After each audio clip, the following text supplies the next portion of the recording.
滿身罪污，自高自大，自私擔心，講大話，實在難以解釋。我哋咁壞，但主你仍然深愛住我哋。喺未曾認識你，甚至同好多人一樣咁唾棄你，對你不屑一顧嘅時候，你卻去尋找呼召我哋。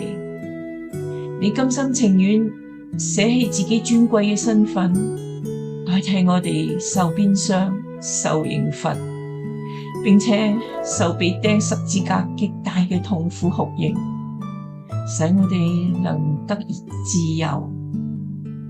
主啊，求你讓我哋唔好忘記感恩，繼續以愛還愛，將一生獻上，願意降服自己去跟隨你。